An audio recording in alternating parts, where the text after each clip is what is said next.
જય શ્રી સ્વામિનારાયણ મિત્રો, આપણે ધોરણ 12 ભૂગોળમાં જે સૌપ્રથમ પાઠ પહેલો માનવ ભૂગોળ પરિચય એ આપણે જોયો આગળ, પણ એમાં થોડું અટપટું છે જે નિશ્ચયવાદ, નિયતિવાદ, સંભવવાદ, બરાબર, એની આપણે ચર્ચા કરી લઈએ, બરાબર. તો એમાં માનવ ભૂગોળ પાઠ નંબર 5 માનવ ભૂગોળના અભ્યાસના અભિગમો એ આપણે થોડું જોઈશું, એનો અભ્યાસ કરીશું. તો એમાં ઐતિહાસિક અભિગમ એટલે કે આગળની જે ઘટનાઓ છે, બરાબર, એના દ્વારા કંઈક તથ્યો મેળવવું, કંઈક માહિતી મેળવવી, બરાબર. તો એનું 18મી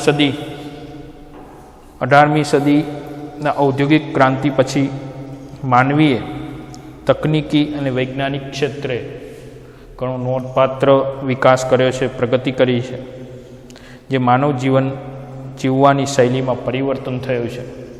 જીવન જીવવાની શૈલી એટલે કે રોજ બરોજ દિન પ્રતિદિન માનવી પ્રગતિ કરતો થયો છે, સુવિધાઓમાં વધારો થયો છે. તો આ અભિગમ દ્વારા માનવ અને પર્યાવરણના સમયની સાથે સાથે થયેલા પરિવર્તનો સ્પષ્ટ રૂપે સમજી શકાય છે. તો એને ઐતિહાસિક અભિગમ.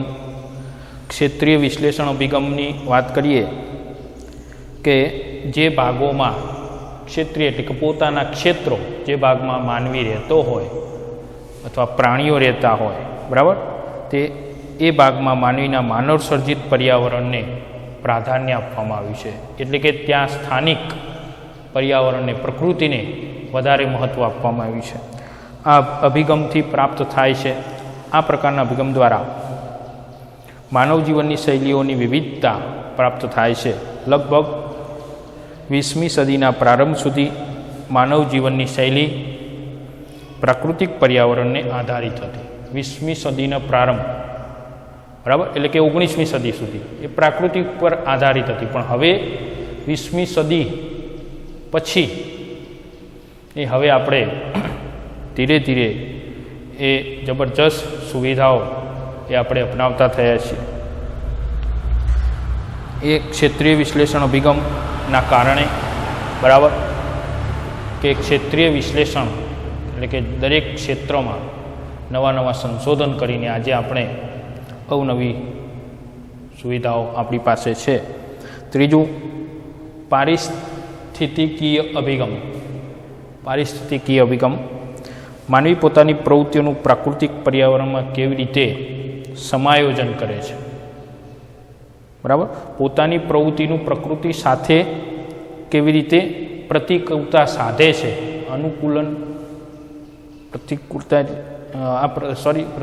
અનુકૂલન સાધે છે. તો તકનીકી વિકાસ દ્વારા પ્રાકૃતિક પ્રતિકૂળતાઓનો સામનો કરવાનો હોય છે આપણે. તેનું વિશ્લેષણ આ અભિગમ દ્વારા કરવામાં આવ્યું છે કે પ્રાકૃતિક પર્યાવરણની જે પ્રતિકૂળ પરિસ્થિતિ છે એ પરિસ્થિતિને અનુકૂલન સ્થાપવા જે પારિસ્થિતિક પરિવર્તન જોવા મળે છે, બરાબર, જે આપણે અનુકૂળ નથી એવી પરિસ્થિતિને આપણે અનુકૂળ બનવા માટે સતત આપણે કંઈક ને કંઈક શોધો કરીએ છીએ, કંઈક ને કંઈક નવું સંશોધન થાય છે, બરાબર. તો એને અનુકૂલન સ્થાપવા માટે આપણા હંમેશા પ્રયત્ન એ ચાલુ છે. તેનો અભ્યાસ આ અભિગમમાં સમાવિષ્ટ છે, જે નિશ્ચયવાદી એટલે કે નિયતિવાદી અને સંભવવાદી વિચારધારાઓ આ અભિગમ સાથે જોડાયેલ છે, બરાબર. જે આપણે ખાસ જોવાનું છે કે નિશ્ચયવાદ, નિયતિવાદ. નિશ્ચયવાદ એટલે કે આ વિચારધારા મુજબ મનુષ્યની બધી જ પ્રવૃત્તિઓ અને ક્રિયાઓ પર્યાવરણ દ્વારા નિયંત્રિત થાય છે. આપણી જે બધી પ્રવૃત્તિઓની ક્રિયાઓ છે પર્યાવરણ દ્વારા, એટલે કે આપણી જે સ્થાનિક જે વાતાવરણ છે, જે પ્રકૃતિ છે, એના દ્વારા નિયંત્રિત થાય છે, એમ આપણને અહીંયા આ નિયતિવાદ સૂચવે છે. કોઈ પણ માનવ સમુદાય, રાષ્ટ્રનો ઇતિહાસ, માનવ સંસ્કૃતિ, જીવનશૈલી અને વિકાસની માત્રાને પ્રકૃતિ પર્યાવરણ અસર કરે છે. બરાબર?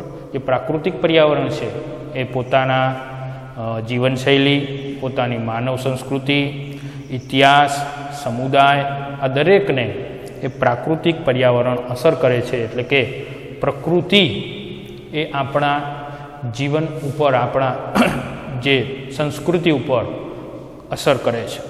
આ વિચારધારા માનવીને નિષ્ક્રિય પરિબળ ગણે છે. હિપ્પોક્રેટસ, એરિસ્ટોટલ, હેરોડોટ્સ, સ્ટ્રામ્બો વગેરે વિદ્વાનો માનવી ઉપર પ્રાકૃતિક સ્થિતિનો પ્રભાવ સમજાવ્યો હતો. ત્યાર પછી કાન્ટ, હમ્બોલ્ટ, રિટર, કુમારી એલન સેમ્પલ, એલવર્થ હેટિંગ્ટન દ્વારા આ વિચારોને અનુમોદન મળ્યું છે, એટલે કે ટેકો મળ્યો છે. 20મી સદીના પૂર્વાર્ધ સુધીમાં આ વિચારધારા વિકસિત રહી હતી. કુમારી એલન સેમ્પલ તથા હેટિંગ્ટન આ વિચારધારાના પ્રખર સમર્થક હતા. એટલે કે આ વિચારધારાને એ ફૂલ એમનો ટેકો હતો, સપોર્ટ હતો, સમર્થક હતા. આ વિચારધારા એ સ્વીકારી છે એમને. તો આમ નિશ્ચયવાદમાં મેન વસ્તુ કે મનુષ્યની બધી જ પ્રવૃત્તિઓ પર પર્યાવરણ એ અસર કરે છે. દરેક પ્રવૃત્તિઓ પર, બરાબર? પર્યાવરણ એટલે કે પ્રકૃતિ અસર કરે છે. એ ખાસ વાત નિશ્ચયવાદવાળી. હવે સંભવવાદની વાત કરીએ કે સંભવવાદ પ્રકૃતિની સરખામણીમાં માનવને મહત્ત્વનું સ્થાન આપવામાં આવ્યું છે. સંભવવાદ શું કહે છે? માનવીને મહત્ત્વ આપે છે. બરાબર? માનવીને સક્રિય સ્વરૂપે જોવે છે. માનવીને સક્રિય સ્વરૂપે જોવે છે. તો સંભવવાદ શબ્દનો સર્વપ્રથમ ઉપયોગ લુસિયર ફાવર, ખાસ યાદ રાખજો કે અવારનવાર એ વિકલ્પોમાં પૂછાય જ છે. બરાબર? કે સંભવવાદ શબ્દનો સૌ પ્રથમ ઉપયોગ લુસિયર ફાવરે કર્યો. તેના મત અનુસાર માનવ સંભાવનાનો સ્વામી છે. બરાબર? પ્રકૃતિના તત્વના ઉપયોગ બાબતનો નિર્ણય માનવી જ કરે છે. એટલે કે આપણે જે પ્રકૃતિ આપણા આસપાસ છે એ કઈ રીતે ઉપયોગ કરવી એ માનવીના હાથમાં છે. માનવી એનું સંશોધન કરીને એનો કંઈક ને કંઈક રીતે આપણે ઉપયોગ કરીએ છીએ. એટલે કહે છે કે માનવી એ સંભાવનાનો સ્વામી છે. બરાબર? તો એ કેવી રીતે ઉપયોગ કરવો એ માનવીના હાથમાં છે. તો ભૂગોળવેતા વિડાલ ડી લાબ્લાસ આ વિચારધારાને વ્યવસ્થિત રીતે પ્રસાર કર્યો. એનો તો સંભવવાદી વિચારધારાની ઘણા વિદ્વાનોએ આલોચના કરી છે. જે સંભવવાદ, બરાબર? તો નિશ્ચયવાદી વિચારધારા અને સંભવવાદી વિચારધારાનો સમન્વય કરતી એક નવી વિચારધારા અસ્તિત્વમાં આવી. તો એ વિચારધારા ગ્રિફિથ ટેલરે રજૂ કરી. જો નવનિયતિવાદી, આ બંનેનો સમન્વય થાય એવી વિચારધારા એ નવી છે. જો નવનિયતિવાદી નામની વિચારધારા ગ્રિફિથ ટેલરે રજૂ કરી, જેણે સમજાવ્યું કે પ્રાકૃતિક નિયમોનું પાલન કરીને, જે પ્રકૃતિના નિયમો છે એટલે કે પ્રકૃતિને નુકસાન કરવાનું નથી, પ્રકૃતિના નીતિ નિયમોનું પાલન કરી એ પ્રકૃતિનો ઉપયોગ માનવીએ કરવાનો છે. બરાબર?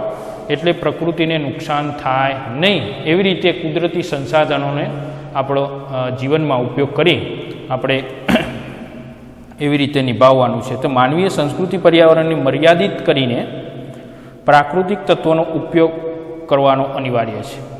પ્રાકૃતિક પર્યાવરણને નુકસાન થશે તો માનવ સમાજ સામે માનવ સર્જિત સમસ્યાઓ ઊભી થશે, માનવ વિકાસ વૃદ્ધાશે. જો પ્રકૃતિનું સંતુલન નહીં રહે, બરાબર, તો એના નીતિ નિયમોનું પાલન નહીં થાય તો માનવી સમક્ષ ઘણી બધી સમસ્યાઓ, ઘણા બધા પ્રશ્નો એ ઊભા થશે, જેથી કરીને માનવીનો જે વિકાસ છે એ અવરોધાશે, અટકશે. બરાબર? એટલા માટે કે પ્રકૃતિના નિયમનું પાલન કરી એ માનવીએ એ પ્રકૃતિનો ઉપયોગ કરી એ પોતાના જીવન આગળ વધારવાનું છે. તો આમ એ સંભવવાદ પછી વર્તનલક્ષી અભિગમમાં કોઈ પણ ક્ષેત્રમાં ઉત્પન્ન થતું સાંસ્કૃતિક પર્યાવરણ તે ક્ષેત્રના માનવીના વ્યક્તિગત ગુણો, માન્યતાઓ, મૂલ્યો, વ્યવહારો, રીત રિવાજો વગેરેનું પરિણામ છે. બરાબર.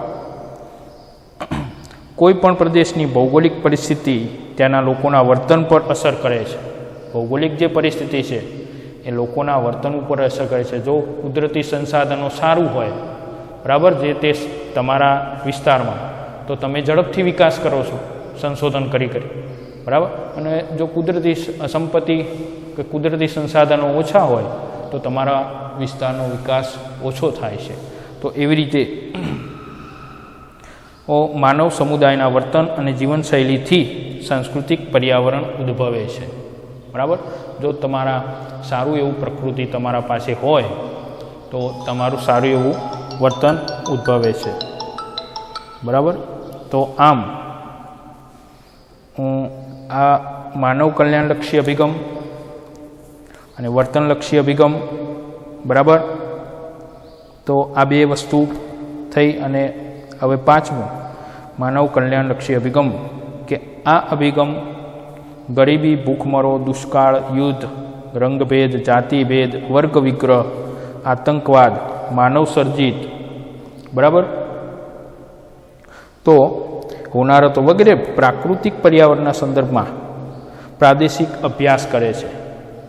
જે માનવ કલ્યાણલક્ષી અભિગમ શું કહે છે? આ કુદરતી જે આપત્તિઓ છે, માનવ સર્જિત આપત્તિઓ છે, એનો અભ્યાસ કરે છે.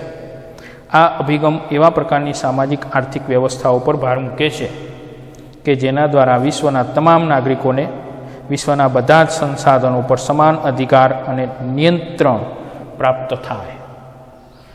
એવી બાબત ઉપર ભાર મૂકે છે આ અભિગમ કે વિશ્વના તમામ જે નાગરિકો છે એ વિશ્વનું જે સંશોધન છે, સંસાધનો છે, કુદરતી સંસાધનો, એ કુદરતી સંસાધનો ઉપર તમામ નાગરિકનો એ સમાન અધિકાર છે.